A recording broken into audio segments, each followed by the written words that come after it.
será que vai vir outra criança com autismo? E aí o meu marido olhou para mim e disse assim, a gente vai criar do mesmo jeito. Eu sou a mais nova e sou a única que tenho 3 filhos. Realmente eu me considero uma pessoa corajosa, porque hoje em dia é muito difícil criar gente, educar. É muito difícil, é desafiador realmente. Muitas mães também atípicas são abandonadas pelo seu cônjuge porque alguns não suportam a jornada exaustiva, diagnóstico. Olá, poderosa! Estamos iniciando mais um episódio do Elas Têm Poder podcast. Hoje apresentamos Andréa Andrade, especialista em autismo, mãe atípica e idealizadora do CONAUT, o Congresso Nacional de Autismo, que vai acontecer em julho deste ano aqui em Teresina. Com uma jornada inspiradora, Andréa é pedagoga, neuropsicopedagoga, psicanalista e coautora do livro Autismo, uma jornada de autoconscientização, que será lançado ainda neste semestre. Por meio de sua atuação, Andréa transforma vidas, unindo famílias, profissionais e terapeutas em busca de conhecimento, acolhimento e melhores práticas para atender às necessidades de indivíduos com TEA, sendo também mentora de mães atípicas, uma verdadeira referência em impacto e empatia. Então, já fica aqui com a gente, compartilha esse vídeo e vamos juntas mergulhar nessa história inspiradora, de muita informação e que com certeza você que está aí do outro lado, que tem um filho autista ou que conhece alguém na família ou filho de amigas, vai gostar muito de ouvir, vai se identificar muito com a história aqui da Andréa. Então, seja muito bem-vinda, Andréa, ao nosso podcast. É a primeira mãe de autista que a gente recebe aqui. E é muito importante a gente levar esse conhecimento, levar, sabe, a sua experiência para tantas mães que, de repente, podem estar hoje recebendo o diagnóstico dos seus filhos ou, de alguma forma, até cansadas já, né?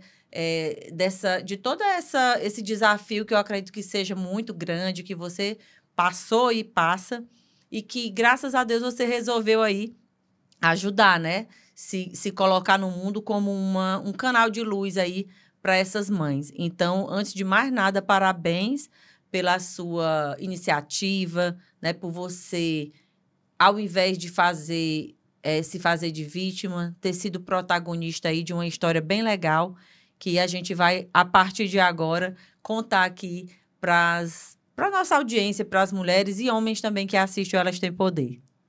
Amém. Obrigada também por me receber aqui também e abrir realmente esse podcast para esse assunto que precisa ser mais visto, ser mais falado e ser mais compreendido. E me diga uma coisa, André, para começar a nossa história aqui, a nossa conversa de hoje. Por que você decidiu? Como foi essa decisão de você falar sobre esse tema, se colocar na internet, tá aí movimentando esse congresso, né, que é algo muito importante que vai acontecer na nossa cidade, um congresso nacional. Então, o que é que te fez virar a chave, vamos dizer assim, e se colocar no mundo para falar sobre o autismo? Ao nascimento da minha filha, da minha primeira filha. Ser mãe de primeira viagem já não é fácil. Sim. E quando nós recebemos um diagnóstico de autismo ou de qualquer outra condição, é mais desafiador ainda. Sim. Então, Sofia, quando completou 3 anos, eu recebi o diagnóstico de que ela é autista e eu resolvi buscar ajuda na ciência. Tá. Antes você já tinha qual a sua primeira formação? Pedagoga. Você já era pedagoga? Sim. Já trabalhava com crianças. Isso. Já tinha tido a oportunidade de conhecer alguma criança autista antes da sua filha? Sim, na sala de aula já tive alunos, os quais eu ajudava. Já tive alunos com outros transtornos também, onde nós sempre, quando percebíamos alguma necessidade que precisava de uma atenção maior, a gente chamava os pais para conversar, o que também não é fácil. Na hora de falar com os pais, né? Porque muitos, eles não aceitam. Sim. Às vezes pensam que a gente está querendo achar alguma dificuldade no desenvolvimento do seu filho. E a intenção não é essa, a intenção é dar qualidade para aquela criança, para aquele aluno. Inclusive, há pouco tempo aí, teve um vídeo que foi super falado de uma mulher, onde ela se chateou com a professora, não vou entrar em muitos detalhes, mas ela se chateou com a professora, porque a professora achou que ele tinha traços... De autismo. Não, de TDAH. E ela ficou extremamente chateada e foi para as redes sociais. Então, foi um vídeo muito falado nos últimos dias aí. Sim. E o que é que eu vejo disso? É que, realmente, os professores, eles têm eles precisam ter essa liberdade, porque eles estão ali eles são os que mais têm contato com as crianças. Muitas vezes, é a segunda casa, né? A muitas vezes, hoje, a gente sabe, né, que, infelizmente, tem pai e mãe que trabalham muito para botar o filho na melhor escola, mas que, às vezes, nem convive tanto com a criança. Às vezes, a criança está com a babá, aí depois a criança está na escola, às vezes tem a escola de integral, né, na escola. Terceiriza muito a educação, e aí, né, a professora acaba conhecendo mesmo mais a criança do que o pai e a mãe. Não é isso? E o que é que acontece? À medida que o tempo vai passando, os profissionais, eles têm procurado se qualificar, que é o certo. Sim. Então, mesmo... Eu passei 13 anos dentro de sala de aula. Então, eu vivi muitas coisas. Eu tive muitas experiências de chegar para um pai, uma mãe, e ele não gostar das minhas colocações. E também de chegar para um pai e uma mãe e eles abraçarem. Agradecerem, né? O que eu falei, as minhas orientações. Já no início do ano era sempre assim, os pais não gostavam muito de mim porque eu pegava muito no pé e sempre estava ali puxando sempre da criança. Mas quando chegava do meio do ano para o final, tinha sempre o agradecimento. Sim. Então, já teve casos também de eu chegar para os pais e eles se chatearem comigo. Mas você fez o seu papel, né? Isso. Eu acho que o papel de quem está ali e que tem um mínimo de conhecimento é orientar, né? É como eu digo, a maior parte do tempo, a criança, ela passa na escola. Metade do dia, vamos dizer assim. Então, os professores, eles têm esse acesso fácil, rápido.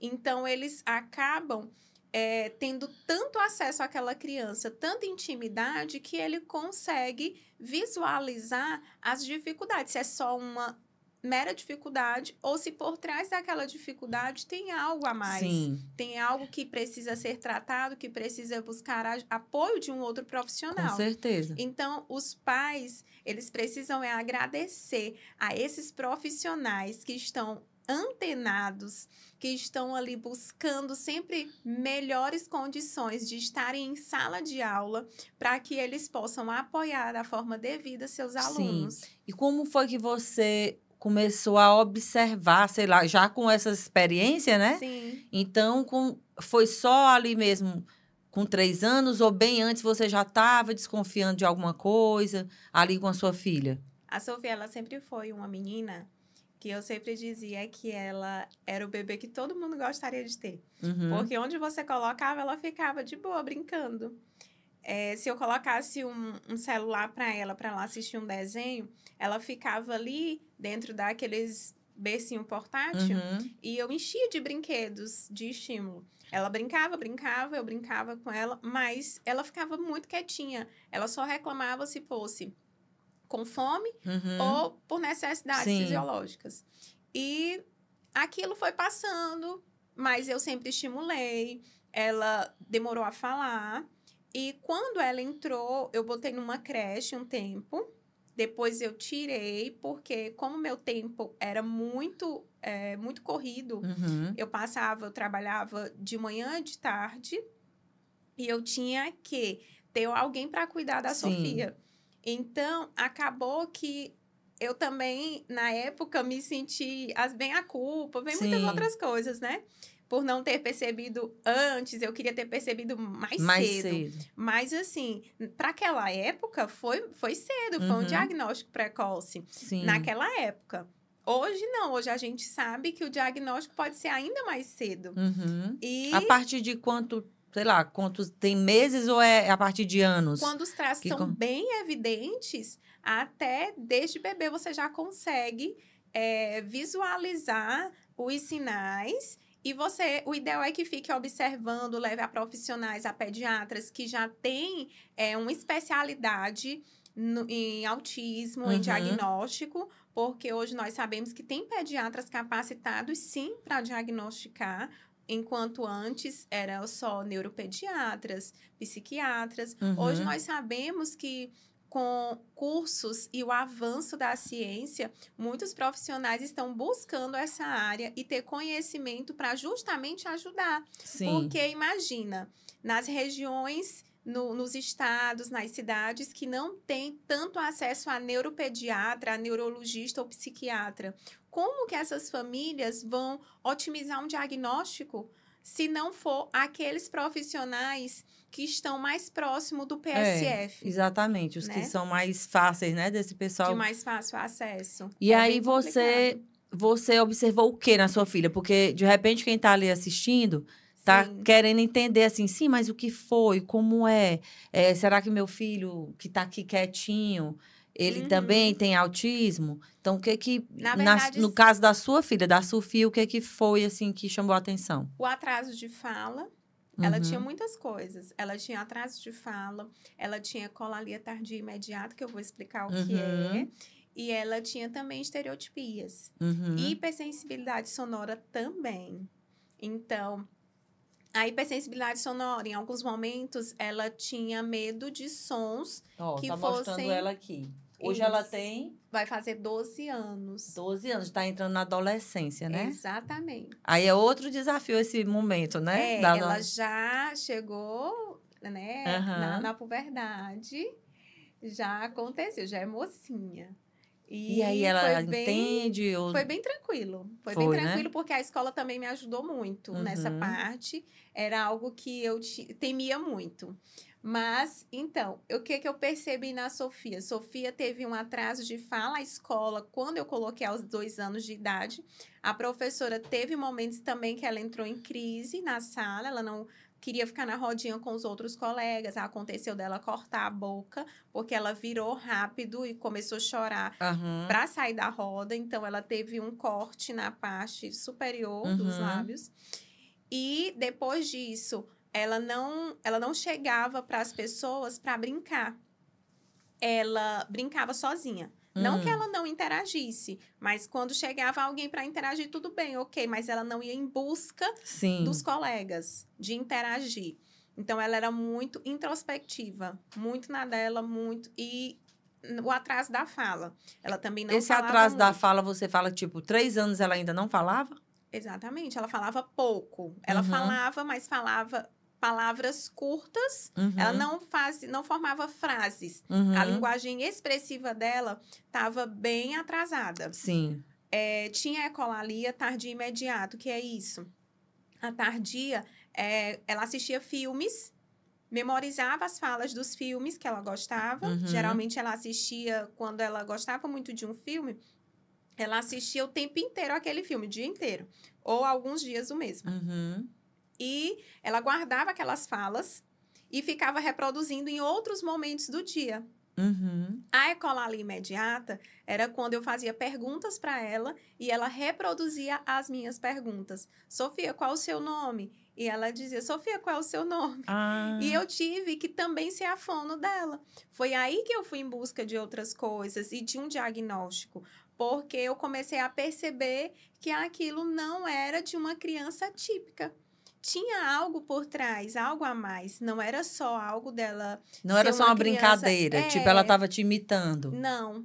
E na escola, quando me chamaram para falar do atraso da fala, da interação social, porque tem essa questão, os autistas, eles têm dificuldade de interação social, da comunicação, de se expressar. Ela também tinha a hipersensibilidade sonora, então, por vários momentos, quando eram sons muito altos, ela colocava as mãos nos ouvidos. E tinha essa questão do sensorial. A única pessoa que ela ainda abraçava era eu, o pai, e outras pessoas ela não conseguia abraçar como ela me abraçava, porque ela me pegou muito para ser aquela pessoa que era o suporte dela. Uhum. Então, ela sempre foi muito, extremamente apegada a mim. Não que ela não ame o pai, Eu sei. mas sempre tem um que É. aquela âncora, né? Uhum. E eu sou essa pessoa da Sofia. E eu sempre fui atrás de conhecimento para estimular minha filha. Tá. Isso todo autista, por exemplo, todas as pessoas que têm o espectro autista, né, que fala, eles têm essa dificuldade de contato? Alguns. É aquela coisa, não é uma receita de bolo. Uhum. Todos eles têm características diferentes, assim como eu e você. Sim. Então, eu não vou dizer assim, Não é que... todo autista que é Aham. nível 1, que é nível 2, que é nível 3, eles são uma caixinha ali, Sim. são engessados. Todos que são nível 1 é assim, assim, assim. Todos nível 2, Não existe, não né? existe isso. Às vezes, o autista que é nível 1 de suporte, ele pode ter dificuldades que um autista nível 3 de suporte tem. Uhum. Então, tudo é muito de pessoa para pessoa, cada um é único, Sim. é individual. Então, as suas necessidades é realmente uma caixinha de surpresa. Então, para fazer esse diagnóstico Mas, e no dizer... geral, desculpa lhe cortar. Tipo, o nível 1, 2 e 3. Como é que o médico, né, sei lá, o especialista lá, ele vai determinar que aquela criança ou aquele jovem ou aquele adulto é um autista de um desses 3 níveis? O nível 1 de suporte, ele não tem tantas dificuldades na comunicação, Uhum. na interação, geralmente não tem déficit cognitivo, então não precisa tanto de suporte. Uhum. Por isso que a gente fala nível 1 de suporte, o suporte é pouco ou nenhum. Nível 2 já precisa de um suporte a mais. Às vezes não consegue se expressar tão bem. Sofia está ali entre o 1 e o 2. Uhum. Ela ainda precisa de suporte. Tem coisas que ela não consegue fazer só. Então, ela precisa que nós estejamos ali dando um apoio, dando realmente um suporte para ela. Nível 3 já são aqueles que geralmente não falam, não têm a oralidade desenvolvida, a linguagem expressiva, e eles têm uma dificuldade cognitiva. Então, eles vão ter um atraso cognitivo. Só que isso aí são assuntos para outras... para outras conversas, né? Porque, assim, que realmente, quando a gente vai destrinchar tudo isso, tem aí a questão do CID-11, onde vieram outras classificações justamente para classificar de uma forma mais precisa e até mesmo ter uma qualidade nas terapias, mas ainda já ia entrar, vamos dizer assim, já ia entrar aqui no Brasil como algo certo e acabou que não botaram ainda para estar em evidência aí nos laudos, né? No seu caso, qual foi os maiores desafios, assim, se você puder elencar 1, 2, sei lá, 3 desafios maiores que você já enfrentou, né? Sendo mãe de uma menina autista, conta aqui pra gente, né? Porque assim como você é mãe, tem outras mães que têm outros desafios, mas de repente tem algum aqui que está passando por as coisas que você já passou. Então, quais foram esses maiores desafios para você, enquanto mãe, enquanto mulher, né, enquanto até profissional, que você foi buscar, né, outras capacitações aí para ajudar a filha? O que foi mais difícil até agora aqui para você? Os maiores desafios que nós, mães atípicas, enfrentamos, eu digo por mim, por muitas outras que eu já acompanhei, é realmente essa questão de você buscar profissionais que possam resolver ali as dificuldades do seu filho, que possa te ajudar a minimizar os atrasos. Fora isso, porque terapia, 30 minutos de terapia não é suficiente para desenvolver as dificuldades, para estar estimulando. Então, você tem que estender a terapia à sua casa. Por isso eu fui em busca da neuropsicopedagogia. Porque eu precisava compreender como que eu poderia estar estimulando minha filha de uma forma leve, simples, que ela não entendesse que aquilo ali era um estímulo para que ela estivesse desenvolvendo mais, para que fosse algo tranquilo. E ela aprendesse com as minhas colocações. Tá, então explica pra gente, vamos dar aqui um exemplo prático, né? Pra mãe que tá ali do outro lado. O que ela tinha uma dificuldade e que você, desse jeito, né, leve e tal, você conseguiu ensinar pra ela, fazer com que ela se desenvolvesse mais. É como eu sempre digo, eu fui a fono, a psicóloga, a psicopedagoga, foi multi, né? A neuropsicopedagoga. Então, assim, um exemplo bem prático em relação à fala. A ecolalia, que ela tinha demais. Eu fui ensinando. Ela queria algo e eu dizia, vamos lá, Sofia, o que você quer? E aí, ela dizia mais ou menos, eu formulava a frase e dizia, repita com a mamãe. Eu quero água. E aí, quando às vezes a gente estava no caminho da escola, Sofia, bom dia, Sofia. E aí ela dizia, bom dia, Sofia. Aí eu dizia, filha, você vai responder à mamãe assim, bom dia, mamãe. E quando a gente ia entrando na escola, as pessoas falavam com ela. Eu dizia, vamos lá, Sofia, bom dia. E mandava ela dizer o nome da pessoa. Então, eu sempre estava ali orientando o passo a passo. É tão tal que, de tanto eu fazer isso, ela ficou condicionada. Ainda tem esse outro lado, que você tem que ter cuidado. Porque ela ficou condicionada. Tudo que eu falava, sempre que ela ia fazer algo, ela olhava para mim. E aí, para querer minha aprovação. Sim. E eu sempre... Aí, eu comecei a desmamar essa deixar questão. Ela mais solta, né? Isso, porque...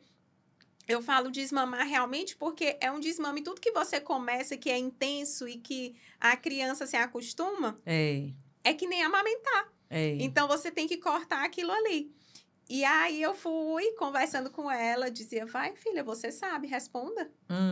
E ela respondia. Então, isso eu deixava ela mais só, deixava ela ir na frente sozinha, para que ela entrasse na escola sozinha e falasse com os profissionais sozinha, sem eu estar perto.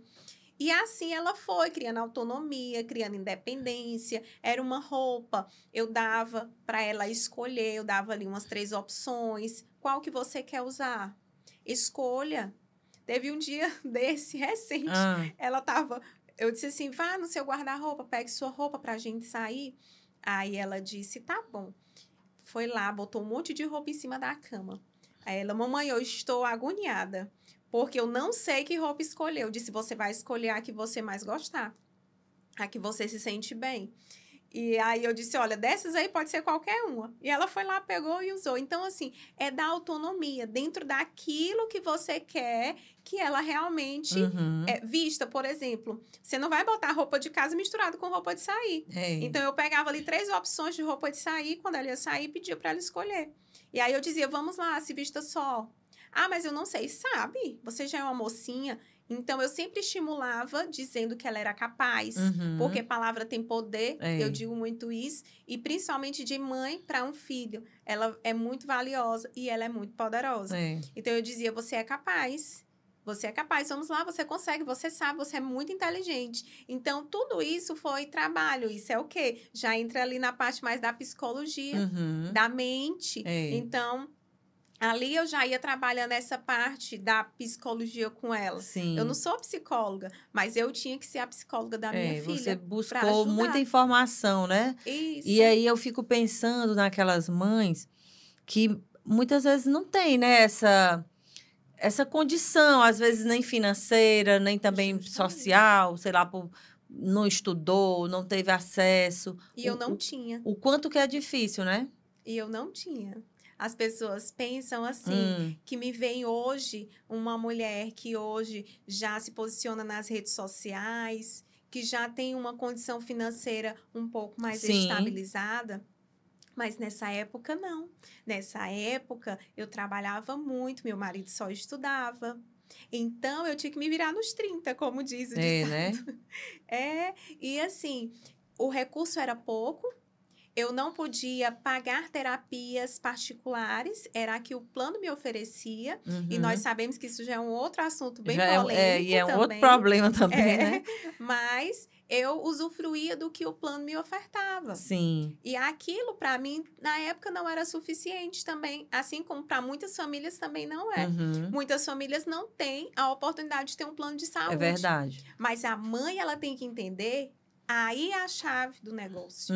A mãe, ela tem que entender que por mais que ela... Nenhuma mãe vai ter... Independente da condição, né? Independente da condição. Nenhuma mãe vai ter todas as terapias do mundo suficientes para desenvolver seu filho. Verdade. Então, é você que tem ali, que ir em busca de conhecimento mesmo. Ah, eu não tenho dinheiro para pagar um terapeuta, uma equipe multidisciplinar. Então, vamos lá, eu vou aqui atrás na internet. Hoje em dia, a internet tem de tudo. Verdade. Então, hoje em dia, você tem uma oferta enorme.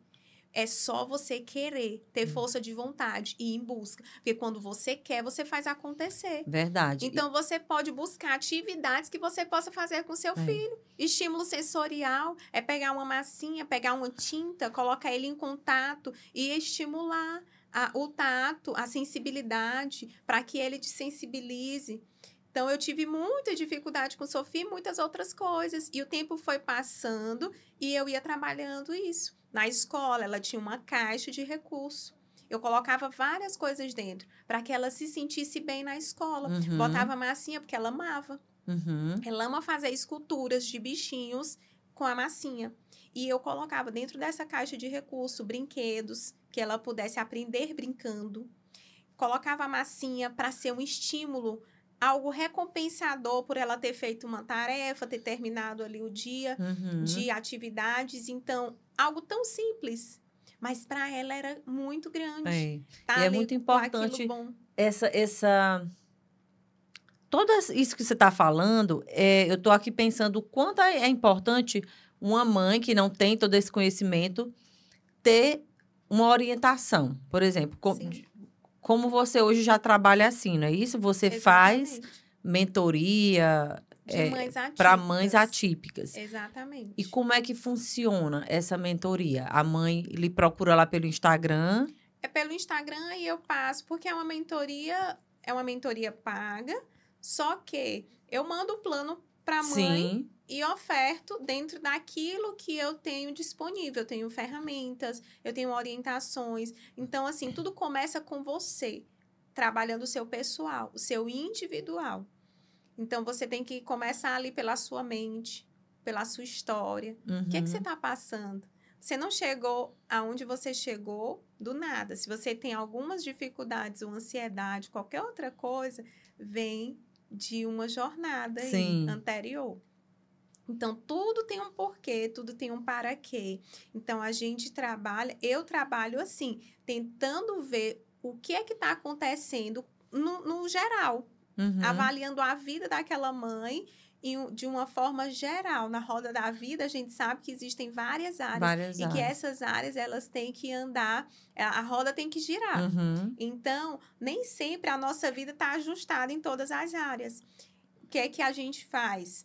A gente tenta ajustar tudo isso com ferramentas, com orientações, como já tem a parte da psicanálise. Então, é como se fosse também uma terapia. Eu vou estar ajudando a essa mãe resgatar muitas coisas e compreender muitas outras coisas. Porque não é só ela entender que ela tem uma vida para ser vivida. Muitas mães, não só as atípicas, mas a maternidade em si, às vezes quando a mulher ela se torna mãe, ela esquece de si.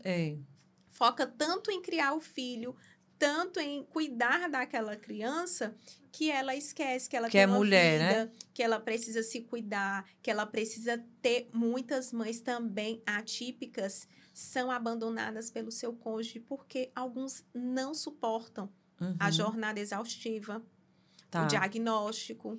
Então, o nome da tua mentoria, os meninos tinham até colocado aí, coloca só um pouquinho mais para a gente ver.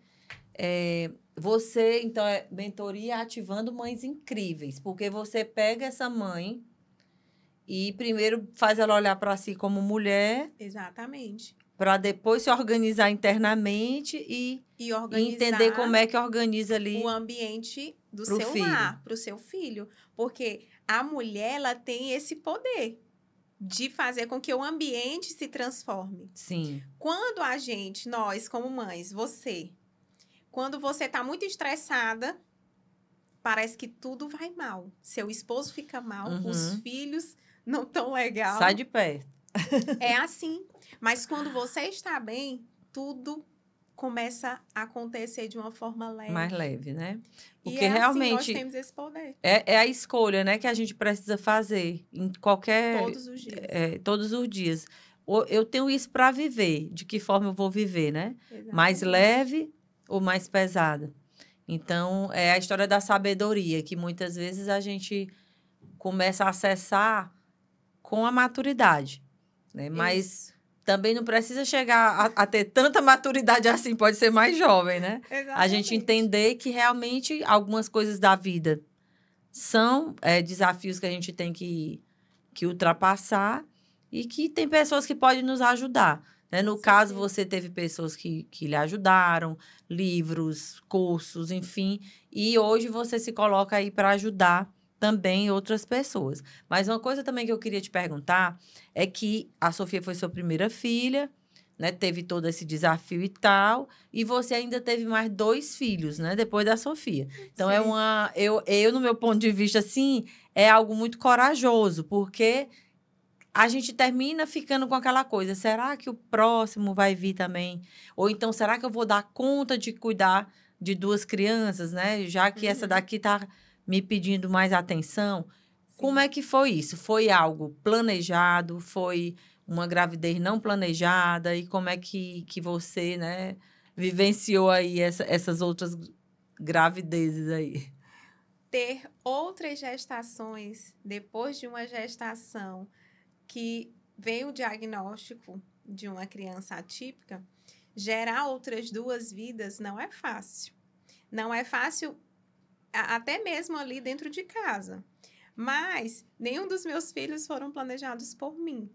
Então, não deu tempo de pensar muito, não. Nenhum, né? Nenhum dos 3. De pensar assim, mas eu vou engravidar, e aí? Será que vai... Foi Deus que mandou e pronto, né? algum transtorno, alguma dificuldade cognitiva, alguma outra condição? Eu tive mais esse pensamento, essa dúvida e esse medo na minha segunda gestação, que apesar de não ter sido nenhum dos meus filhos planejado por mim, por Deus sim, né? Não foi por mim. Mas eu sempre quis ser mãe de 3.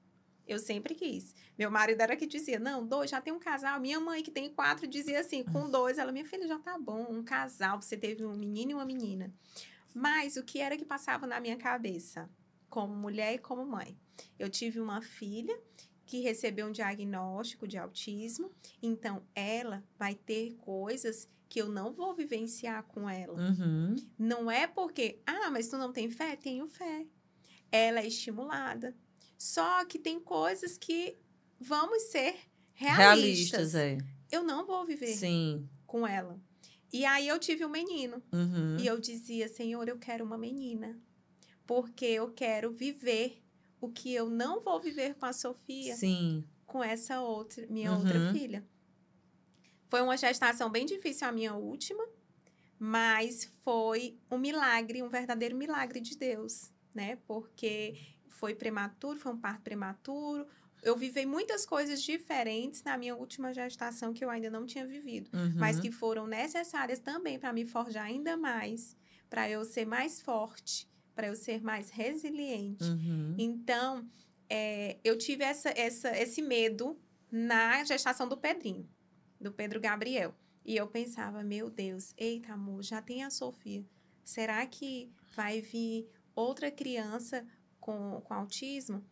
E aí o meu marido olhou para mim e disse assim, a gente vai criar do mesmo jeito. E eu disse, com certeza, eu vou amar do mesmo jeito. E assim, depois dessa minha indagação, foi uma vez. Eu sou muito assim, muito otimista e corajosa, realmente. Porque lá em casa eu sou a única que tenho 3. Né? Sou a única, eu sou a mais nova e sou a única que tenho 3 filhos. E realmente eu me considero uma pessoa corajosa, porque hoje em dia é muito difícil criar gente. educar é muito difícil, é desafiador realmente. E principalmente quando nós temos uma condição dessa em casa, para que a gente estimule o tempo inteiro, né? E como Porque é o todo dia. convívio dos irmãos? É tranquilo, mas já teve dias mais desafiadores. Como todo irmão tem briga, todo né? mundo briga. Mas o bom é que a Sofia, ela saiu ali da zona dela de conforto, porque ela teve que dividir o espaço. Então, tem dias que a Rebeca entra no quarto e ela não quer que a Rebeca entre. E a Rebeca é muito intensa. Qual é Ela a diferença de intensa até idade demais. entre elas? A Rebeca tem 4, a Sofia tem 12. O Pedrinho tem 7, ele é o do meio. Então, já aconteceu do Pedro ir querer questionar algumas coisas da Sofia, até mesmo questionar a alimentação, porque Sofia é seletiva. Ah, mãe, por que a Sofia só come isso e eu tenho que comer isso e isso? Então, eu vou explicando. Eu sempre procurei explicar, tanto para o Pedro e para a Rebeca, que Sofia, ela tem o transtorno do espectro do autismo e que ela tem algumas coisas que não vão ser iguais a eles. E que eles precisam compreender e aceitar e abraçar a irmã deles, porque ela vai ter essa dificuldade. Então, lá em casa, a Rebeca já sabe. Sofia, ela escuta de uma forma mais sensível do que nós. Então, ela evita gritar. E é porque gosta de gritar. A mais nova. Mas aí ela diz assim, às vezes quando eu tô falando um pouco no tom mais alto, ela, mãe, a Sofia vai doer o ouvido. Aí eu disse, eu sei, a Sofia é você que não quer ouvir o que eu tô dizendo. E eu vou ensinando, e sempre que é o mês de abril, mês da conscientização do autismo, eu busco fazer algo na sala de aula. Inclusive, aqui no Colégio CPI, onde a Sofia estudava, eu fiz um projeto lindo. Foi o primeiro que eu fiz. E comprei blusas para todos os alunos. Conversei com eles, fiz folders e falei para eles de uma forma bem simples e bem dinâmica e objetiva sobre o que era o autismo. E eles já sabiam muitas coisas da Sofia. Então, foi muito bom, foi um momento muito acolhedor, que ela se sentiu muito bem, ela sorriu. Ela sabe, quando você pergunta, Sofia, você é o quê? Ela disse, eu sou autista. Quando você vai se referir ao autismo, né? Ela diz que ela não gosta de abraços fortes. Ela diz as coisas que ela não gosta. Ela não gosta de sons muito altos, eu não gosto de abraços muito fortes. E eu não como tudo. O que ela não gosta, por exemplo? Ela não gosta de feijão. Ela não gosta de arroz. Ela já teve épocas que ela comia ovo e arroz branco. E ela só comia aquilo. E era muito difícil. Acredito que muitas mães vão se identificar. Porque tem crianças autistas que só tomam o leite com mucilon. A vida toda. E tá tudo bem. Que é o que ela consegue, né? É o que consegue. Uma criança seletiva é tão difícil. A seletividade alimentar é algo desafiador na maternidade atípica. Porque muitas crianças têm fome e não conseguem comer. Não consegue, porque é algo muito sério. Eles acham, é o gosto que é ruim, é a sensação. Tem muitas coisas, às vezes é a textura, às vezes é o cheiro. Então, tem muitas coisas por trás. E, às vezes, alguns pensam que é frescura. Pois a seletividade alimentar, e não é. E é bem desafiador passar o dia a dia vendo seu filho comer as mesmas coisas. E quando abusa aquilo ali, para você mudar. Hoje, Sofia já come carne. Mas foi uma luta até ela chegar a comer a carne. Porque a carne ela come, mas a carne ali com sabor de churrasco. Então, eu tive que pegar... vou comprar um airfry. Para poder fazer a carne com o sabor de churrasco. E de uma forma que seja menos calórica. Porque até isso a gente tem que pensar. Ela não pode comer... Já come pouco. E se comer errado, eu vou ter outros problemas. Aí ela faz alguma atividade física, essas coisas? No momento, não. Porque ela não gosta. Lá onde nós moramos é uma cidade menor. Mas eu já estou vendo com a minha personal de também enquadrar ela lá no meu plano para poder ela fazer alguma coisa, uma caminhada, alguma coisa. Ela gosta muito da parte de nadar.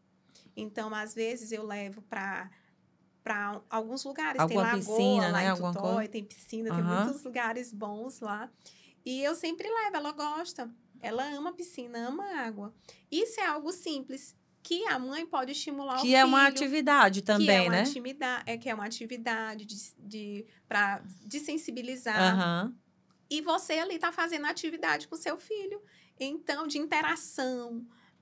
É muito bom, porque você vai poder estar criando aquele vínculo com seu filho por estar tendo contato. Então, eu gosto muito de levá-los para sair e banhar de piscina ou banhar de lagoa, porque ali eu brinco com eles. Eles acham o máximo quando eu entro, porque nem sempre eu entro ali na piscina. Eu não sou tão fã assim de piscina. Mas eu também não. quando eu entro...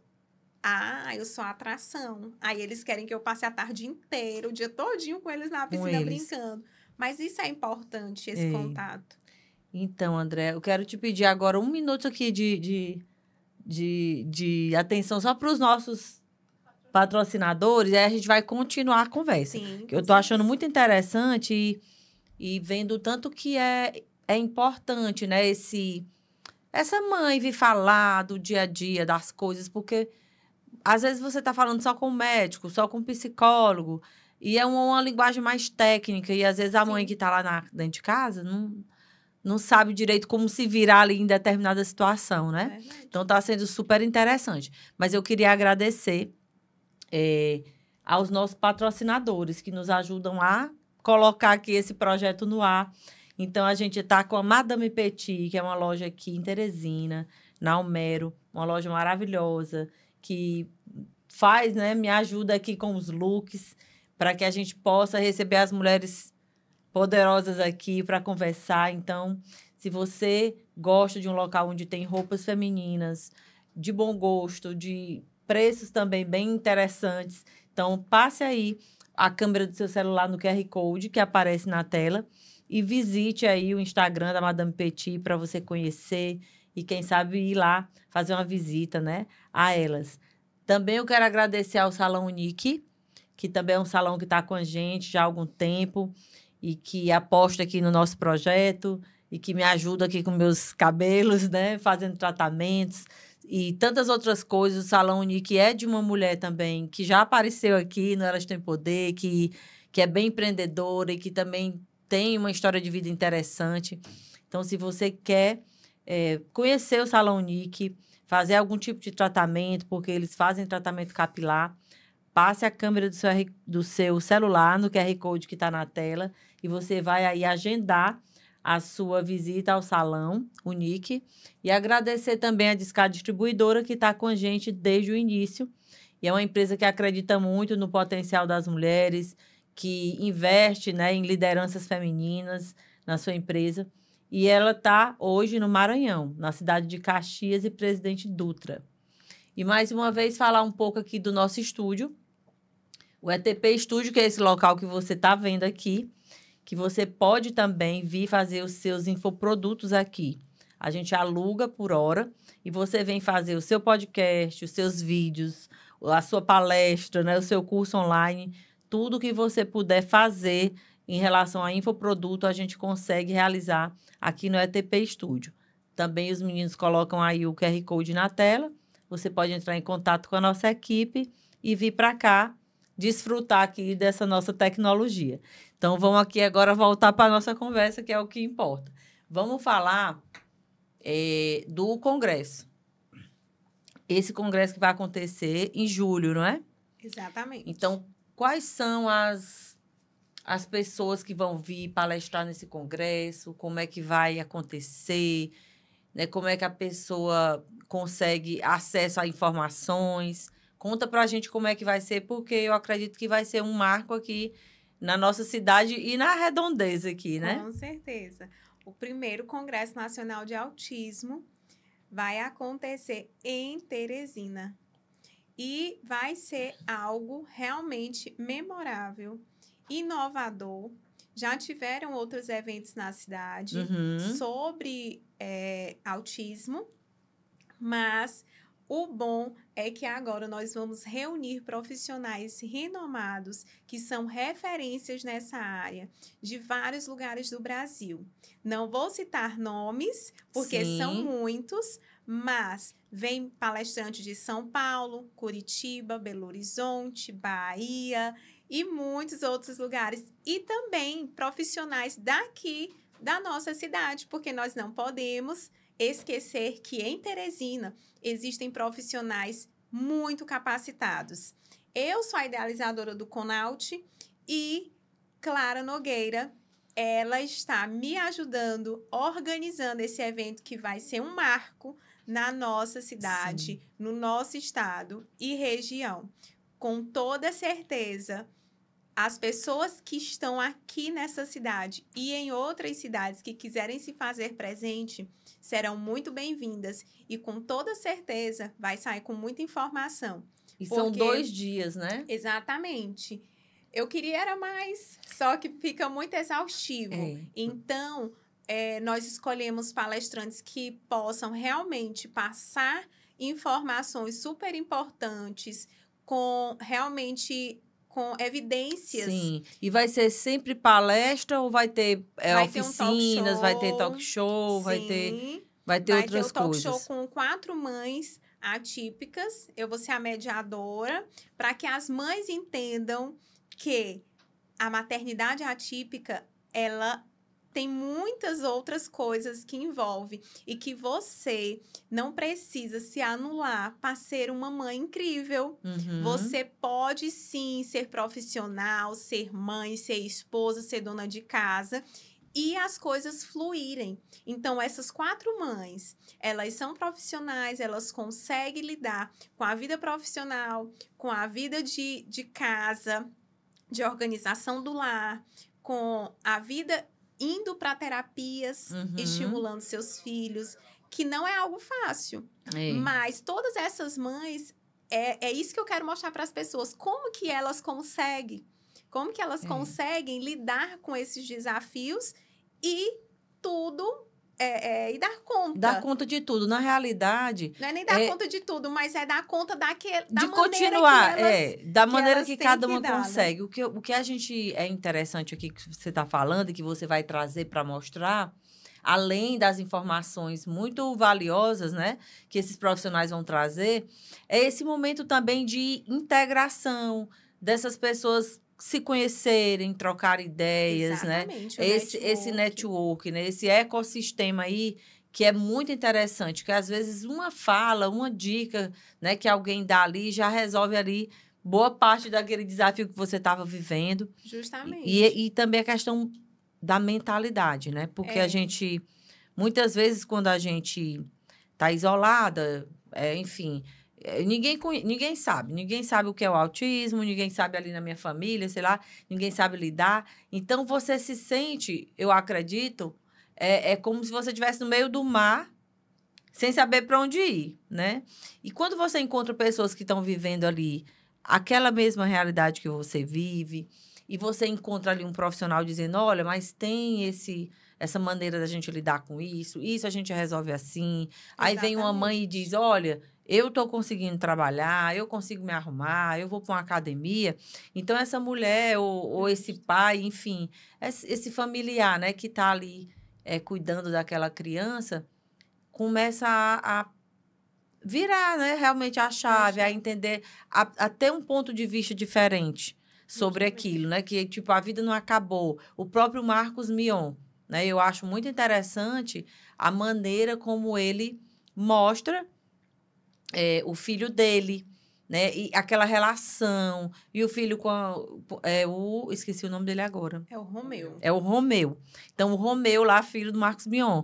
Ele é muito simpático, sim. Assim. E o Marcos Mion leva ele para todo lado. Esses dias eu vi, naquele programa dele lá, que o Romeu foi fazer uma apresentação de dança. Eu não sei se tu viu. Sim. Depois, se a gente achar, até pode tentar mostrar na edição e tal.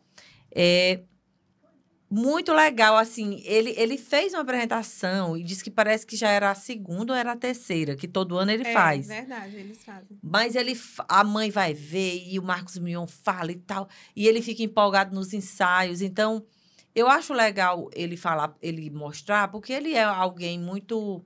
que tem uma visibilidade muito grande. Né? Uhum. E ele está, de uma certa forma, até ensinando os pais, né? A como lidar, a naturalizar, deixar aquilo mais natural, sem tanto Mais peso, leve, né? mais leve. Os outros irmãos também, né? Convivendo com Justamente. ele. Então, eu acho muito bonito, assim, muito louvável É que esse agora ele está com posicionamento uma dele, nova né? proposta no programa. Uhum. Então, ele sempre leva alguém que tem uma condição para que esteja mostrando as suas habilidades, que realmente isso é louvável. Isso eu acredito até que foi por conta do próprio filho, né? Justo. Que veio essa ideia. O propósito, né? aí está o propósito, né? É de fazer, quando você tem um propósito, o verdadeiro propósito é aquele que não beneficia só você, Sim. mas outras pessoas. E é isso que está acontecendo. Ele está beneficiando outras famílias, ele está mostrando, está levando informação, está mostrando que não é uma condição que vai definir o teu futuro. Não é. Existem muitas outras coisas que nós podemos fazer com esses indivíduos. Eles podem ser muito bons em determinadas coisas. Uhum. Sofia, ela tem altas habilidades em inglês. Ela ama inglês. Então, eu estimulo. Em relação ao Caldeirão do Mion, inclusive, nós tivemos uma teresinense lá, a Letícia, que ela é artista e ela é autista. Olha, que e legal. Vai estar no Conaut. Olha. Já estou dizendo aqui, né? Uma das palestrantes, onde você vai estar tendo a oportunidade de ouvi-la para que ela fale dos desafios da adolescência e da vida adulta, porque o fator realmente inovador que o Conaut está trazendo é que nós não vamos focar só na infância. Uhum. Nós vamos focar na infância, adolescência e vida adulta, porque o autista, ele cresce. Então, cada fase que o autista vai vivendo é um desafio diferente. Tanto para ele como indivíduo, como para a família como um todo. Então, nós temos que aprender a lidar com cada fase, porque são estímulos diferentes, são demandas diferentes. Então, por que não falar da adolescência? Por que não falar da vida adulta, da faculdade, dos direitos? Então, nós vamos ter advogados, vamos ter 2 advogadas. Que são autistas. Não. Elas vão estar abordando sobre os direitos. Uhum. Vamos falar de autismo nas igrejas. Vamos falar sobre a parte da odontologia. Vamos ter uma dentista abordando sobre essa questão que também é desafiadora e que é super importante, porque a nossa saúde bucal também, a saúde bucal desses indivíduos, ela é muito importante, porque alguns têm tanta sensibilidade bucal que eles têm dificuldade até mesmo para escovar os dentes. Né? E muitos acabam desenvolvendo problemas seríssimos na questão dentição, bucal. Né? Vamos ter procurando também aqui o Instagram da Letícia, artista. Isso. Eu não conhecia e vou procurar aqui. Ela faz quadros belíssimos, quadros lindos, pinta blusa, pinta quadros. Ela é maravilhosa. E vamos ter, além de dentista, advogado, vamos ter ortopedista para falar sobre a marcha em equino, o andar na ponta dos pés. Vamos ter também um barbeiro, bem diferente, né? Trazer um barbeiro para um congresso, mas é bem interessante porque ele é referência na área dele, onde ele corta cabelos de crianças ou adolescentes e adultos que tenham uma condição, que tenham algum transtorno, que tem essa questão da questão sensorial, essas dificuldades sensoriais. Então, ele ajuda a família a ter essa experiência, porque já teve casos de crianças que nunca tinham cortado o cabelo e que já eram grandinhas, e ele conseguiu fazer aquele corte. Então, não é sobre profissão, eu sempre falo. É sobre propósito de vida. Porque quando você faz com um propósito, você muda gerações. Não é nem a vida de uma pessoa. Porque o que eu estou achando interessante a gente ver é que cada pessoa tem uma habilidade e pode contribuir. Com né? certeza. E é muito interessante. Então, por isso que realmente um congresso desse, ele vai trazer aí muita informação importante. Vamos ter uma médica que ela é autista e ela vai falar do diagnóstico tardio feminino. Que ela nem sabia, né? Tipo, foi saber depois de adulta. Sofreu muito até receber o diagnóstico. Com crises de ansiedade, com depressão, até chegar ao diagnóstico. E hoje ela consegue lidar bem melhor com as dificuldades que ela tem, que hoje já são bem mais... amenas, né? Com certeza. Então, já tem uma habilidade maior em lidar com essas dificuldades sensoriais, né? E muitas outras. Pois é, muita história interessante, né? Que a gente vai aprender. E até para pessoas comuns, assim, que de repente, eu não convivo com ninguém autista, ou eu não conheço, sei lá, não tem ninguém na minha família, mas é importante que a gente saiba e que a gente entenda, né, sobre isso, até para ajudar ou para ser mais empático. O que eu digo, para a sociedade ser inclusiva, ela precisa de informação. É verdade. Se você não tem informação, você vai viver ali na ignorância. Na ignorância. E você acaba errando em muitas situações por falta de conhecimento. Sim. Até na Bíblia já fala, né? Muitos perecem por falta de conhecimento. E realmente é verdade. Porque quando você não busca conhecimento, você erra muito. Verdade. Até você ter o conhecimento daquela área. Então, hoje, a sociedade como um todo... é só para profissional A, B ou C? Não. O CONAUT é para qualquer todo pessoa e qualquer que queira profissional. Qualquer pessoa, qualquer mãe, qualquer pai. Que queira aprender sobre o assunto. Porque hoje, a sociedade... A cada 36 crianças, de acordo com as estatísticas, a cada 36 crianças, uma nasce com um transtorno do espectro autista. Pois é, eu tenho visto, ultimamente, mais casos, assim, fulano é autista, fulano é autista. Aí eu fico, meu Deus, será que é isso mesmo? Será que está aumentando os casos ou é porque hoje tem mais informação e os médicos conseguem dar o diagnóstico, né? Que antes não tinha. Eu fico nessa dúvida. E eu queria também que você falasse um pouco aí do livro, que você, né, escreveu o livro. Vocês têm a imagem do livro dela aí? E por que, né, que você... como é que foi o convite para participar desse livro? Autismo, uma jornada de conscientização. Cai bem aqui dentro do que a gente estava falando, né? Que a informação, ela realmente é uma excelente ferramenta para que a gente consiga ter uma sociedade mesmo mais inclusiva. Então, esse livro é coordenado pela Marjorie Jasper, ela tem até um método, ela é maravilhosa, incrível. E ser coautora deste livro é uma honra para mim. Foi uma oportunidade que apareceu e eu abracei. Porque meu marido sempre dizia assim, tu tem que escrever um livro falando sobre tudo que tu já passou. Ainda vou escrever. Sim. Mas esse não era o momento. Esse é o primeiro passo, né? Depois vem o outro. Justamente. Mas eu li até o seu capítulo. Achei bem interessante, né? Onde você fala realmente de você como mulher, como mãe, do impacto inicial, de como foi. E... A maioria dos livros são bem técnicos, de conhecimento, de cunho científico mesmo, né? Então, o que é que eu quis trazer de diferente? Realmente a minha jornada como mãe atípica, os desafios que eu enfrentei, as dores pelas quais eu passei e ainda passo. Então, não é que, hoje eu não tenho mais nenhum medo, eu não tenho mais nenhuma dor. Não. Mas hoje eu já sei lidar melhor com os desafios. Pelo menos você já tem mais informação, né? Exatamente. E com certeza faz terapia, né? Ou não, nunca fez? Como já foi? Já fiz. Agora, no momento, a minha terapia é o mentoria. Trabalho, a mentoria, né? É a mentoria.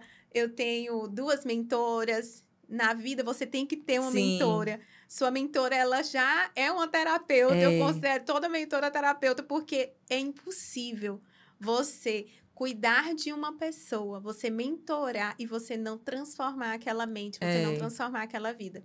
Então, antes a gente achava que só psicólogo resolvia, só o psiquiatra resolvia, mas de fato, quando você conversa com alguém, quando você está ali sendo orientado, que você tem alguém para pegar na sua mão no caminhar, faz total diferença. Então, fazer parte desse livro é uma honra porque eu estou podendo chegar para mães e falar de mãe para mãe. E para profissionais, de uma mãe para um profissional. Vamos dizer, é o depoimento de uma mãe, né? Assim, E como profissional, como que a neuropsicopedagogia também me ajudou. Sim. O que é que me ajudou no decorrer, então, o que eu fiz? Ali é um resumo, na verdade, de algumas coisas que eu vivi. Ainda eu vou escrever um livro detalhando mais. Mais na frente, depois do mas congresso, agora, né? isso é bom porque a forma que eu escrevi, como um depoimento, é uma forma que eu acho que me torna mais próxima de mães e da realidade que muitas vivem. É verdade. Então, de uma forma mais leve, mais simples e objetiva, eu contei ali as dificuldades e dores que eu passei e passo, porque muitas vão se identificar. Com certeza. Porque ser mãe atípica dói. Dói porque em alguns momentos você não vai viver coisas que você projetou para o futuro do seu filho. Na verdade, eu fiz até um vídeo e falei também no livro, quando nasce uma mãe atípica, quando nasce um filho, nasce uma mãe. Mas a maternidade atípica não é bem assim. Porque essa mãe, ela se constrói, ela é forjada. Então, com o passar do tempo, ela vai aprendendo, ela vai se moldando, ela vai se reinventando. E assim é a maternidade como um todo, só que a atípica, ela realmente, ela nos forja mais para a realidade, para o preconceito que a gente vai viver diante de uma sociedade que é realmente preconceituosa por falta de informação. Mas é isso que nós vivemos. E as dores de também ver o seu filho ali, às vezes, ser colocado de lado por algumas pessoas, às vezes na própria turma. No livro eu falo de uma situação que eu vivi recente. Estava numa cafeteria na minha cidade e eu vi os coleguinhas de turma da minha filha todos sentados na mesa. E quando eu olhei rapidamente, eu não quis focar muito naquela imagem. Mas, sabe quando você para assim, e aí parece que todo o mundo para naquele local. Parece que tudo parou, deu um pause na vida. E eu comecei a pensar e começou a vir um turbilhão de informações na minha mente e um turbilhão de emoções aqui dentro. E eu, meu Deus, será que eu vou viver isso com a minha filha? Eu olhei para os coleguinhas sorrindo, conversando, se distraindo. E eu disse, minha filha, talvez ela não experimente isso. Sentar numa praça, numa cafeteria e conversar com os colegas. E isso mexe muito comigo. Porque... Por isso que eu dizia, Senhor, eu quero ter uma outra filha. Para eu colocar o cocozinho no cabelo, o lacinho. A Sofia, ela não gosta, não gostou muito dessas coisas quando era mais novinha. E eu botava, mas ela tirava.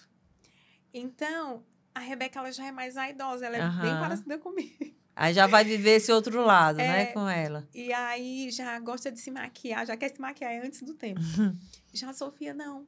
Ela é simples. E eu dizia, meu Deus, eu quero viver isso.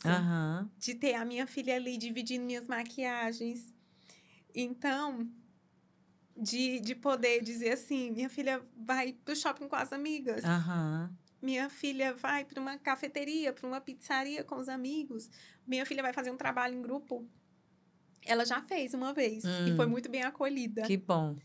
E isso me deixou muito feliz. Porque, realmente, a turma que a Sofia estuda... Todos os colegas são maravilhosos.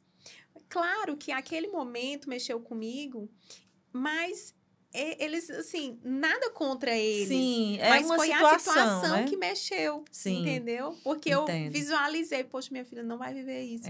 Porque eles não têm culpa. Mas a Sofia, ela realmente ela é mais imatura. e aí ela não consegue compreender determinadas coisas.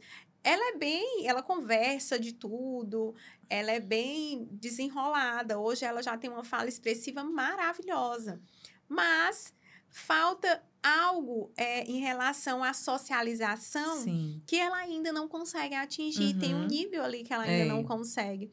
Mas tá tudo ótimo, bem, né? Tá tudo bem. Tá tudo bem. E eu acho interessante porque você falando isso, porque é o que muitas mães, né, com certeza sentem com relação a seus filhos, esse medo, ou então essa dor mesmo que dá no coração da mãe quando algo acontece com o filho. Seja que filho for, né? Às vezes você tá ali, o filho vem, conta alguma coisa e você queria ir lá resolver por ele aquela situação, né? Ou viver aquilo, mas não consegue. Mas, de alguma forma, eu estava pensando... Que foi, Lara? Tem pergunta, só um minutinho. A Lara tá ali se mostrando. De uma certa forma, eu vejo também que tudo na vida, né, tem um porquê e tem um propósito, lógico. Então, se Deus lhe enviou a Sofia, é porque ele tinha certeza que você iria ser essa mãe que ia procurar estudar, que tinha condição de se desenvolver para ajudar outras mães. Então, vamos dizer, uma missão, né? Que você recebeu. E, ao mesmo tempo, enquanto pessoa, eu acredito que ela tenha lhe transformado para bem melhor. Né? Porque essas situações na nossa vida que são mais adversas, assim, desafiadoras, sempre elas nos ensinam alguma coisa. Né? Às vezes a gente vai precisando, sei lá, aprender alguma coisa, ou aprender que a gente é forte, que às vezes a gente pensa que é fraca, e aí, diante da situação, a gente vê o tanto que a gente, né, é corajosa e tem fortaleza dentro de si.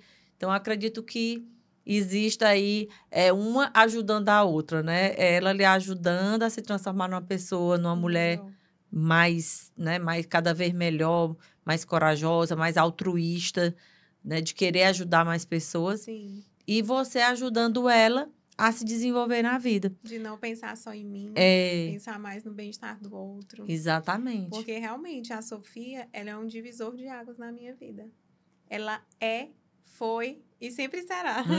Porque com ela eu aprendo muito, todos os dias. A Andréa de antes era bem diferente? Sim, sempre pensei muito em mim. Do jeito de pensar? Que me faz bem, né? Eu queria...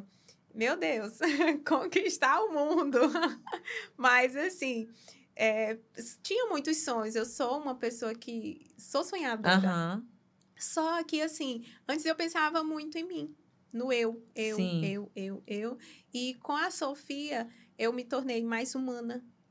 Eu me tornei uma pessoa mais empática. Não que eu não fosse, não que eu não tivesse coração... né? Mas, assim, eu sempre fui de ser uma pessoa emotiva, de olhar para o outro e sentir a dor do outro. Mas, com a Sofia, eu comecei a ser mais. Tudo veio a se potencializar. Esse meu lado mais humano, esse meu lado de não pensar tanto em mim, mas também pensar no bem-estar do outro. De se doar, né? Sim, de me doar, de ajudar famílias, de saber que a minha dor é a dor de muitas outras mulheres e que eu posso chegar e acessar essa dor porque eu vivo essa dor. Então, é totalmente diferente do que você falar o que você não vive. Verdade. É como eu sempre digo, às vezes tem gente que quer que eu faça propaganda de alguma coisa. Eu disse, eu só falo o que eu vivo. Eu não vou fazer propaganda de uma roupa que eu não visto. Verdade. Eu não vou fazer a propaganda de uma empresa que eu não usufruo do trabalho. Não conhece, né? Não faz nenhum sentido. Verdade. Então, a vida é assim. Você, na verdade, as redes sociais, elas, às vezes, mostram um mundo muito lindo, muito maravilhoso de alguém, e você quer se espelhar naquela pessoa, porque o que é que acontece hoje? As pessoas usam muitas máscaras. Eu vou gravar bem aqui um vídeo, então agora eu vou ser o mais simpática possível. E às vezes a pessoa nem é. Verdade. Às vezes a pessoa é arrogante e às vezes a pessoa está vivendo problemas imensos e tá ali com um sorriso estampado. Não é que você não possa passar alegria para as pessoas, não é isso. Mas é você passar a verdade. Verdade. Eu concordo plenamente. Bom, e vamos lá para as nossas perguntas, né? Quem quer perguntar? Quais os sinais mais comuns do TEA? Eu falei até No início sobre ela a falou Sofia, um pouco, né? Mas vamos do lá. que Sofia apresentava. Mas, assim, no geral, vamos dizer de uma forma mais geral, tem as dificuldades sensoriais, às vezes tem hipersensibilidade sonora, de colocar as mãozinhas nos ouvidos. Às vezes tem Às vezes eles movimentos... andam com aqueles fones. O fone é o abafador. É um abafador, né? Eu ruídos, tava isso. no Réveillon, eu tava num local e tinha uma adolescente com aquele negócio de ter um pompomzinho assim. Aham. Hoje Aí- já existem em vários lugares. Aí eu já entendi mais ou menos, né, ali o que era. É. Mas também não é só indivíduos autistas que têm hipersensibilidade sonora, não. Tem outros também. Mas, assim, tem a questão da hipersensibilidade sonora, tem a seletividade alimentar. A gente não pode dizer assim, só 3 características aqui já te Já vai enquadra definir, no né? transtorno. Não. Uhum. Então, são muitas outras coisas que têm que ser avaliadas. Muitas outras. Por isso que tem Mas, que passar assim, por por uma uma equipe né? multidisciplinar. O ideal é esse. Mas, assim, o que é que pode ter, de uma forma geral? Dificuldade de socialização. Sempre tem. Dificuldade de socialização. Às vezes, hipersensibilidade sonora. Em alguns casos, ecolalia, que é a reprodução da fala. Sim. Ou tardio ou imediato, que eu falei da Sofia. Também tem a questão...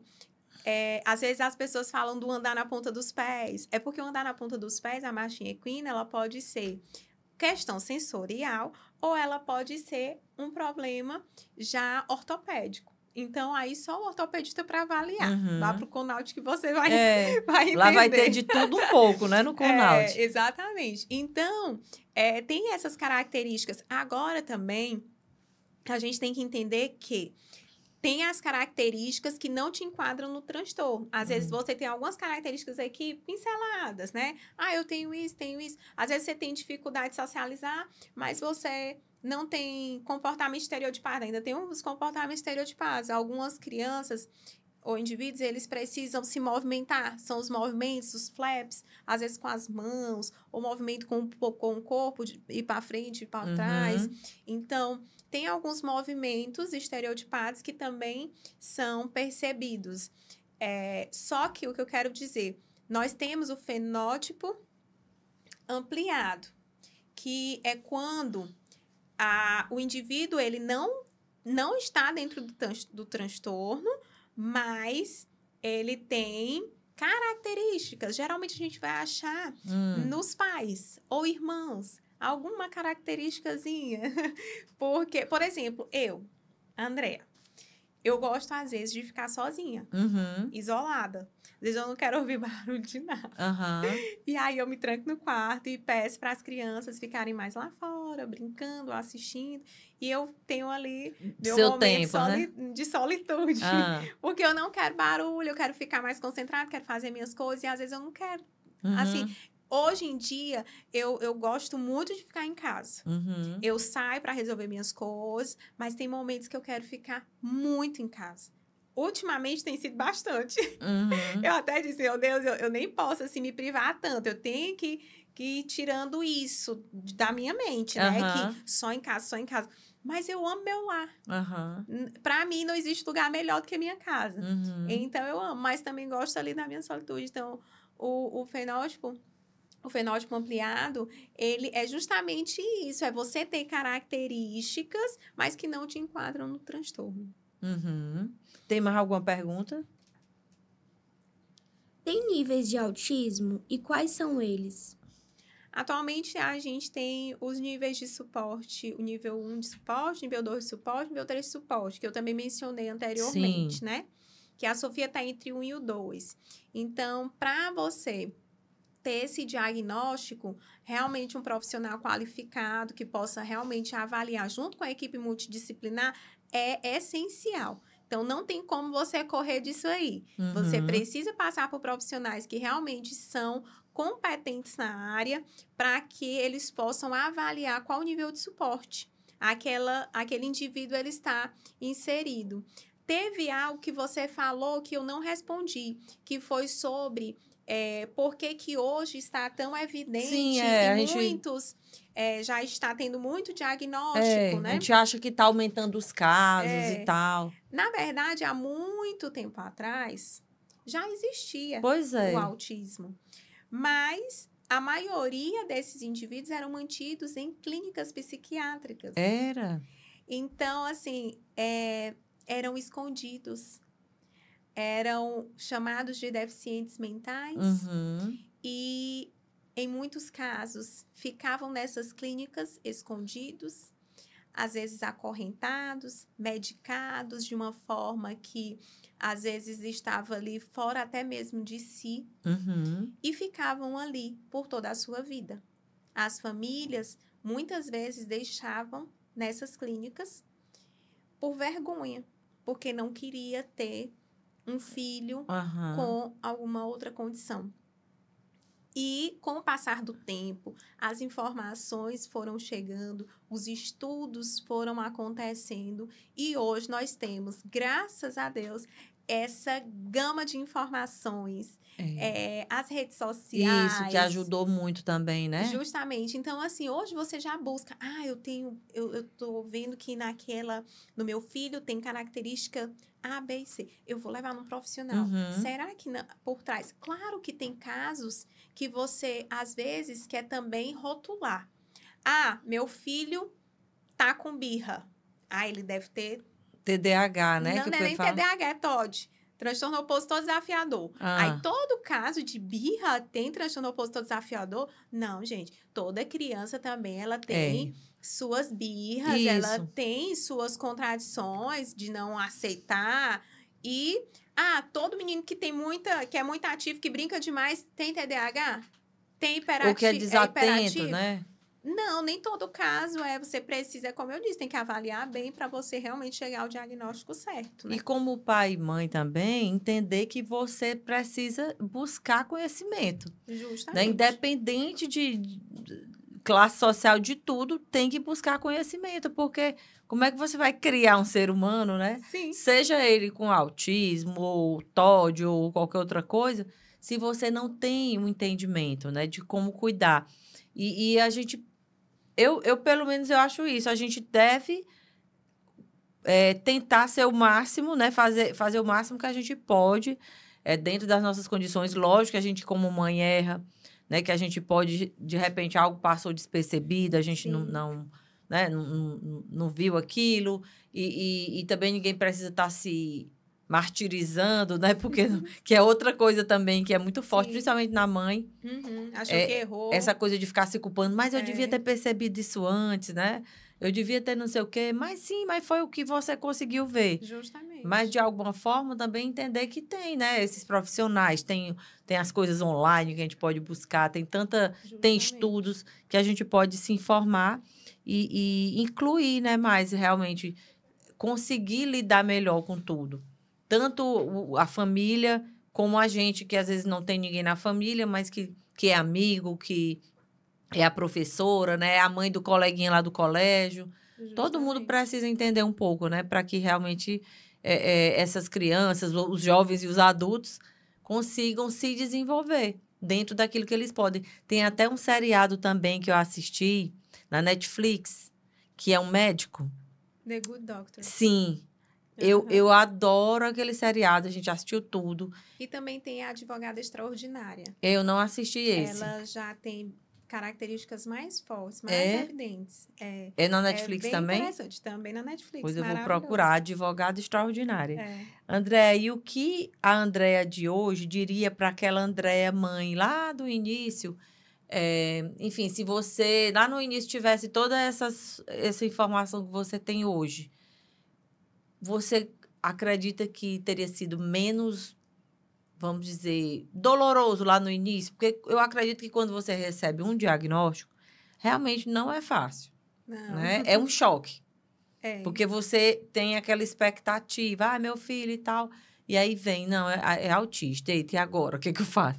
Mas a Andréa que recebeu esse diagnóstico lá naquela época, e se fosse hoje, com toda essa sua... Né? Tudo que você aprendeu, todo o conhecimento. Eu acredito que, na verdade, a dor de receber um diagnóstico é a mesma. Sim. Independente de você ter informação ou não. Mas, quando você tem uma clareza na mente de que aquele indivíduo, ele tem potencial e ele pode ser estimulado e pode alcançar níveis altíssimos, isso muda muita coisa. Então, antes eu tinha muitas dúvidas, muitos questionamentos, que hoje eu já não tenho mais. Uhum. E antes, eu tinha, assim, um pensamento, meu Deus, será se vai conseguir? Será se vai alcançar? Será que vai dar certo? Uhum. Então, hoje, com a compreensão e a informação que eu tenho, eu digo, tudo é possível. Basta você ter amor no que você faz, você se disponibilizar. Claro, limitado, todos nós somos. Sim. Né? Eu, pelo menos, não sei nadar, até hoje. Nunca aprendi a nadar, né? E nem por isso deixou de ser feliz. E várias outras coisas, por exemplo, matérias de cálculo, detestava. Pois é, também. Né? Tirava nota baixa. Mas é assim, é a vida, né? Pois é. Né, Lara? A Lara tá ali só me regulando no tempo. Mas vamos colocar mais uma vez a imagem do Conaut, né? Para as pessoas verem que vai acontecer. Vamos reforçar aí o convite, né? Para as pessoas estejam atentos ao Instagram, porque lá nós vamos postar todas as informações que você precisa saber. Então, não deixe de fazer sua inscrição se você quer fazer parte dessa inovação. Desse marco aqui, né? Desse marco, você precisa estar neste evento. Você que quer apoiar, você que quer patrocinar, que quer ter um stand no local, você entra em contato pelo link ou pelo direct e vem atrás para que a gente possa passar as informações, né? Interessantíssimo. Eu mesmo vou estar lá escutando tudo, aprendendo mais, né? Porque eu acredito que é muito importante mesmo e que vão vir excelentes profissionais. Então, a gente não pode perder essa oportunidade. Ao invés de ir em cada lugar que esse povo mora, né? Que você disse aí que vem gente de São Paulo. É isso. De tudo quanto é lugar. Muitas pessoas daqui de Teresina, do Piauí, vão para fora. Agora, as pessoas vão ter a oportunidade de ter aqui em Teresina, no Piauí, o que acontece já em vários outros estados. E com essa qualidade, né, de profissional. Com essa qualidade, justamente. André, então vamos agora já encaminhando aqui para os finalmente do nosso podcast. E eu queria lhe perguntar, qual é o seu superpoder? Porque eu digo que todas nós, né, o nome Elas Têm Poder, então eu digo que todas nós somos mulheres poderosas, temos poder dentro da gente. E são os dons, as habilidades, né, que Deus nos dá. E para você, assim, se você fosse escolher um superpoder seu, qual seria e por quê? Resiliente. Porque à medida que o tempo vai passando, a gente tem que saber aproveitar as situações que são desafiadoras para se reinventar, se reconstruir e fazer daquela situação o verdadeiro do limão ou limonada. Fazer daquela situação desafiadora algo que vai se tornar o seu propósito de vida. E você fez isso, né? Exatamente. Com a sua filha, né? Com a Sofia, você conseguiu aí dar essa volta por cima, como a gente fala, e hoje ajudar tantas pessoas, ajudar tantas mães, tá envolvida aí à frente desse congresso, um congresso nacional. Então, é sinal de muita ação, né? De atitude, de resiliência mesmo, como você falou. Parabéns aí. Uma mulher que age, da Jaciara. Uma mulher que age, da Jaciara que já esteve aqui. Então, é isso, são essas mulheres poderosas, né, que a gente fala. Justamente. E para você, se você fosse definir uma mulher poderosa, o que você diria, né? Assim, que mulher é essa? Na verdade, esse nome, ele é bem forte, né? Poder. Na verdade, para mim, uma mulher poderosa, ela é uma mulher, em primeiro lugar, que ela é temente a Deus. Porque quando você coloca Deus como centro da sua vida, tudo flui, tudo vai bem. Então, o poder vem do céu, né? De Deus. O poder que nós recebemos aqui na Terra é algo sobrenatural. Porque o mundo sobrenatural, ele é tão real quanto o físico. Sim. Então, para mim, realmente, Uma mulher com superpoder é aquela mulher que tem Deus como centro de tudo, para que ela realmente faça e cumpra o propósito dela aqui na Terra. Porque a nossa vida não é só aqui, né? Verdade. Com certeza, concordo plenamente. Por isso esse nome. E eu sempre digo que cada mulher que vem aqui é um canal de luz, é um canal de Deus, né? Para ir passar essa mensagem para as que estão ali assistindo. Então, se você que assistiu até agora esse podcast, se para você fez sentido, se você gostou do que você ouviu, se você conhece alguma mãe, né? Ou, sei lá, uma amiga, uma pessoa que tenha, né, contato com alguém que tem o autismo. Essas informações são muito importantes. Portanto, ajuda a gente aí. Compartilha esse vídeo. Deixa o teu like. É muito importante para que o algoritmo entenda, né, que é algo interessante, né? Relevante. E abra, né, entregue para mais pessoas. Então, seja esse canal de luz também na vida de outras mães que estão precisando ouvir, né, uma história como a da Andrea, que estão precisando, de repente, ir nesse congresso para ter essa, né, mais informação que possa lhe ajudar a seguir em frente. Essa experiência, porque será uma experiência. É isso que a gente vai querer proporcionar para as pessoas no congresso. É uma experiência única. Muito bem. Pois, olha, eu quero lhe parabenizar, dizer que a gente está de portas abertas aqui se quiser voltar e que a gente vai lá no congresso também, né? De repente, entrevistar alguns profissionais que estão por lá. E você que está aqui com a gente até agora, agradecer demais a sua audiência, pedir que você continue conosco, que continue divulgando tantas histórias incríveis aqui do Elas Têm Poder e que na próxima quarta-feira a gente se encontra para mais um episódio do Elas Têm Poder Podcast. Um abraço e até lá.